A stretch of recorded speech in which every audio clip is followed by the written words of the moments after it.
Hey, what's up everyone? This is Elliot and welcome to WordPress House. Today I will be teaching you how to install WordPress onto your cPanel.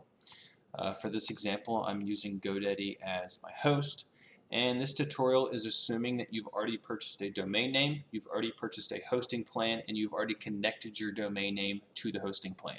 If you don't know how to do that, there will be a link in the description for a tutorial on that as well. So here under My Products, you can see I've got elliottmerch.com as my domain.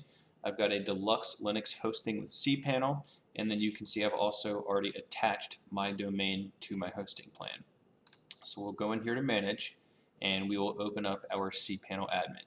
So now regardless what host you're using, whether it's GoDaddy, HostGator, Network Solutions, any of those guys, as long as they have cPanel on there, and regardless of what version of cPanel it is, you're going to have a section for web applications, and WordPress will be an option there. So we'll click on WordPress.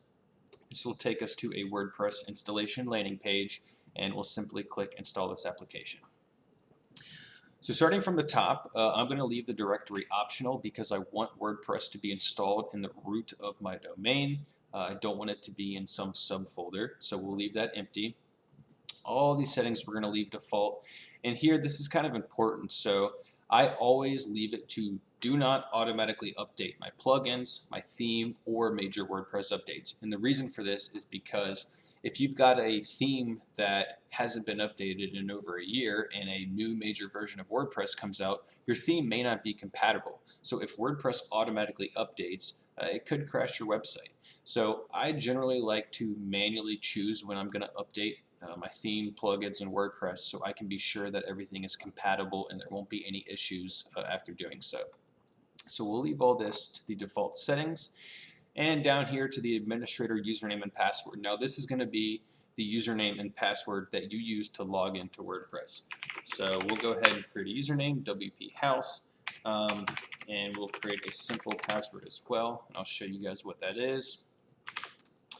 The administrator email, you can just put your email in there. That's going to be where all WordPress notifications will come to. The website title will be the name of your website.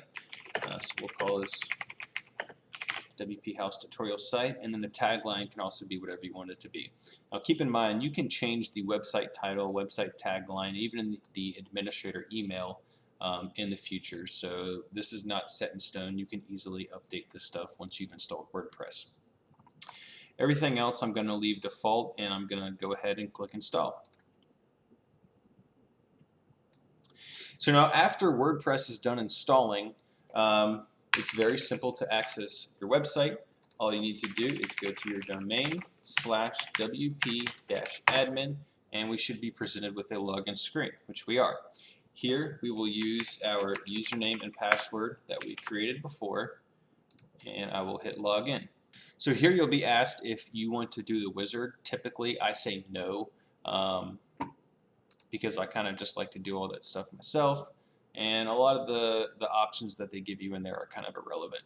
So that's it. Here you are. You're now logged into WordPress, and you can install your theme, start building out pages, whatever you want to do from here. So our next tutorial, which I will also include in the description, will be how to install a theme. So thanks for watching.